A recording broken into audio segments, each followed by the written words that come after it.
মুসলমান রক্ত দিতে জানে, মুসলমান জেল খাটতে জানে, মুসলমান শহীদ হতে জানে। স্বাধীনতা যুদ্ধের সময় 3 লক্ষ রক্ত দিয়েছিল, প্রয়োজনে 6 লক্ষ রক্ত দেবে, রক্তে গোটা রাজপথ রঞ্জিত হয়ে যাবে। শাহজালাল, শাহ ফরন, শাহ মাকতুমের এই লালিত আবাদকৃত মাটিতে দিল্লি, বোম্বে, ব্রিটেন আর ওই ভারত আমেরিকার কোনো এজেন্ডা বাস্তবায়ন করতে দেওয়া হবে না, হবে না, হবে না। কথা বলেন ঠিক কিনা? আলহামদুলিল্লাহ, আমরা সে আল্লাহ সুবহানাহু ওয়া তাআলার দরবারে শুকরিয়া আদায় করি যে আল্লাহ সুবহানাহু ওয়া তাআলা আপনাকে আমাকে এই মাহফিলে আসার এবং বসার তৌফিক দান করেছেন। সকলে বলেন আলহামদুলিল্লাহ। আল্লাহ পাক রব্বুল আলামিন বলেন, কিতাবুন আনজালনাহু ইলাইকা লিতুখরিজান নাসা মিনাজ-যুলুমাতি ইলান-নূর। আল্লাহ পাক রব্বুল আলামিন বলেন, ও নবী, আপনার উপর এই কোরআন নাজিল করেছি, কারণ হলো একটা, আপনি এই কোরআন দ্বারা লিতুখরিজান নাসা মিনাজ-যুলুমাতি ইলান-নূর, মানুষদেরকে বের করে আনবেন অন্ধকার থেকে আলোর দিকে। সম্মানিত ভাই ও বাবাজিরা, আল্লাহ পাক রব্বুল আলামিন আপনাকে আমাকে অন্ধকার থেকে আলোর দিকে আনার জন্য এই কোরআনুল কারীম নাজিল করলেন বিশ্বনবী সাল্লাল্লাহু আলাইহি ওয়াসাল্লামের উপরে। আমার একটা প্রশ্ন, বলেন তো আমরা প্রতিদিন দিনের আলো পাই কি পাই না? আমরা প্রতিদিন সূর্যের আলো পাই কি পাই না? এখন আমরা এই লাইটের আলো পাচ্ছি কি পাচ্ছি না? সম্মানিত ভাই ও বাবাজিরা, তাহলে আল্লাহ পাক রব্বুল আলামিন বললেন, মিনাজ-যুলুমাতি ইলান-নূর, তুমি অন্ধকার থেকে আলোর দিকে বের করে আনবে মানুষদেরকে, লিতুখরিজান নাস, মানুষদেরকে বের করে আনবে অন্ধকার থেকে আলোর দিকে। আমরা প্রতিদিন দিনের আলো পাই, সূর্যের আলো পাই, তাহলে আল্লাহ তাআলা কোন আলোর কথা বললেন?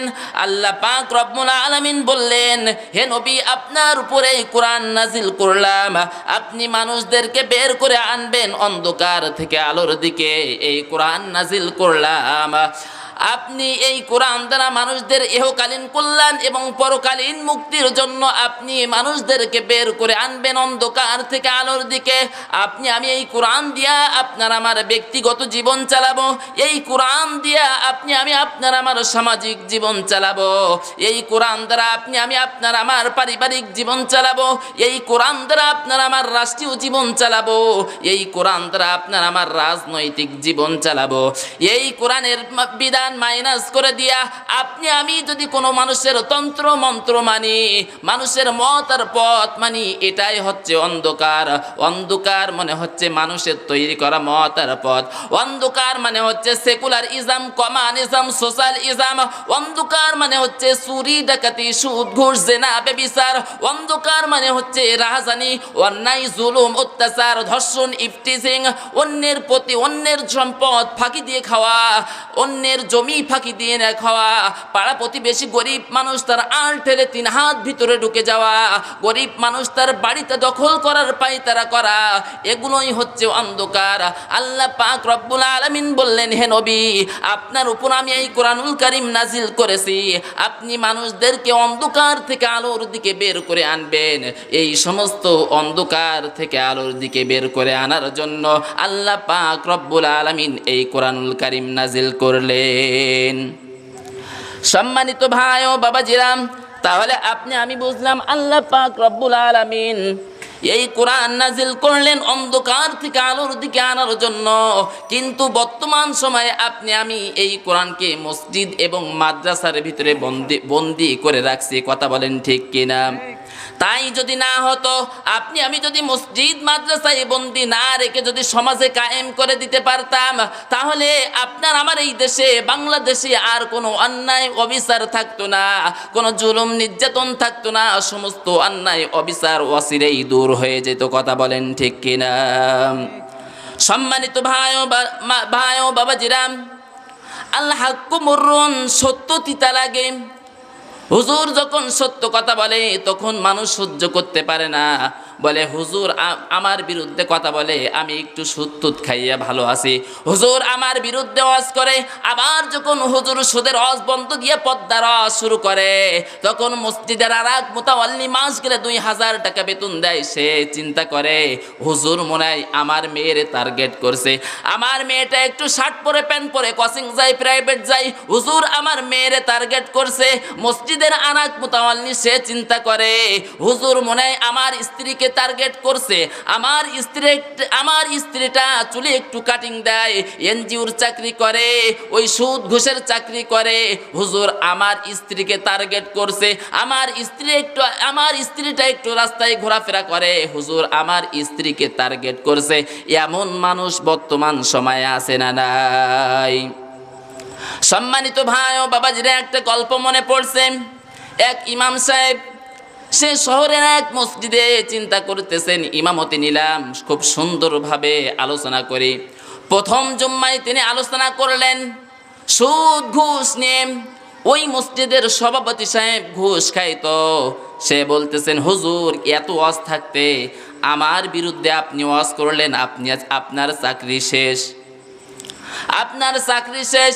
ইমাম সাহেব চিন্তা করলেন আর কখনো এই সুদ ঘুষের বিরুদ্ধে ওয়াজ করব না। এবার টাউন থেকে এসে উপজেলা পর্যায়ে এসে একটা মসজিদে ইমামতি নিলেন। ইমামতি নেওয়ার পরে বলতেছেন আজকে পদ্মার ওয়াজ করব। পদ্মার ওয়াজ করার পরে ওই মসজিদের যে সেক্রেটারি ছিল তার স্ত্রীটা ঠিক মতো পদ্মা করতো না, এনজিওর চাকরি করত, সমিতির চাকরি করত, সুদ ঘুষের সঙ্গে জড়িত ছিল, বিপদ্দার সঙ্গে জড়িত ছিল।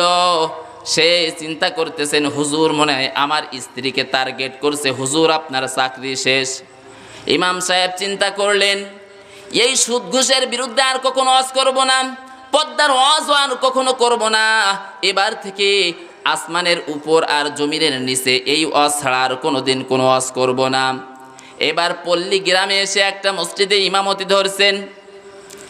ইমামতি ধরার পরে 1 সপ্তাহ ধরে নামাজ পড়েছেন খুব সুন্দরভাবে, কোনো বাধা নাই। শুক্রবারের দিন যেই না আসছে জুম্মার নামাজে কিরাত পড়ছেন ইয়াসিন ওয়াল কুরআনিল হাকীম ইন্নাকা লামিনাল মুরসালিন। ইমাম সাহেব যেই নাই কিরাত শুরু করলেন, কেশিয়ারের মনটা একটু খারাপ হয়ে গেল।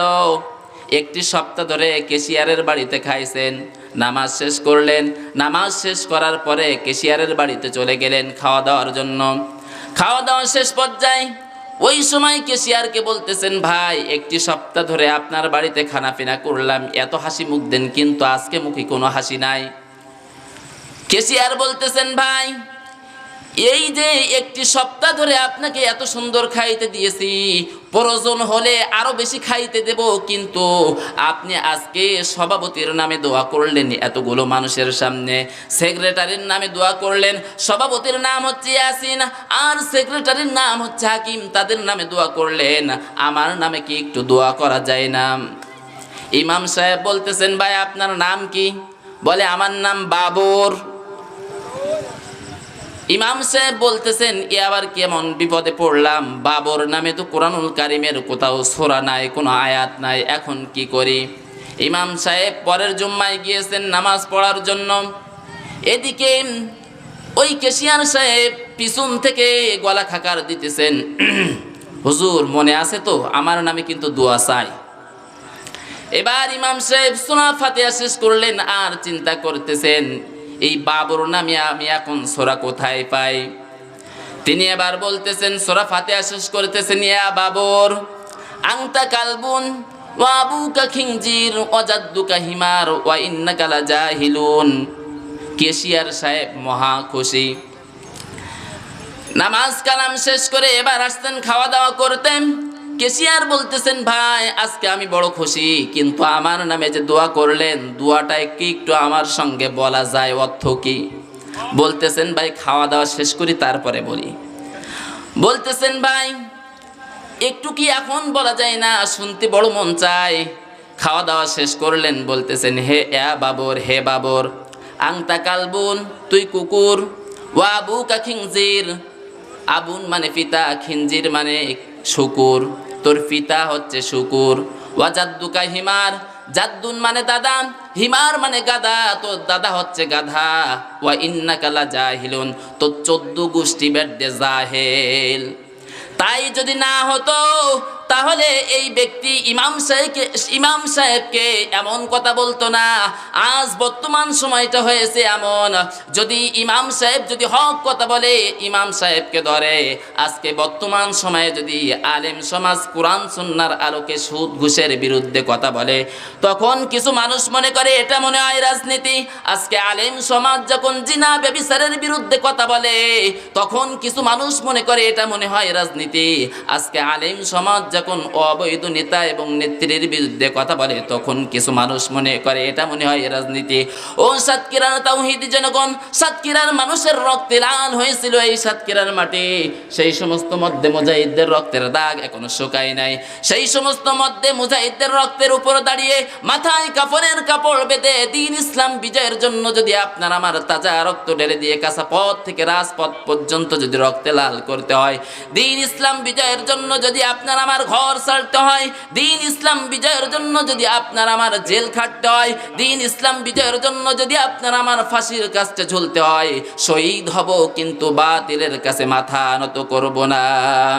কারণ মুসলমান রক্ত দিতে জানে, মুসলমান জেল খাটতে জানে, মুসলমান শহীদ হতে জানে। স্বাধীনতা যুদ্ধের সময় 3 লক্ষ রক্ত দিয়েছিল, প্রয়োজনে 6 লক্ষ রক্ত দেবে। রক্তে গোটা রাজপথ রঞ্জিত হয়ে যাবে। শাহজালাল, শাহপরান, শাহ মাকতুমের এই লালিত আবাদকৃত মাটিতে দিল্লি, বোম্বে, ব্রিটেন আর ওই ভারত আমেরিকার কোনো এজেন্ডা বাস্তবায়ন করতে দেওয়া হবে না, হবে না, হবে না। কথা বলেন ঠিক কিনা?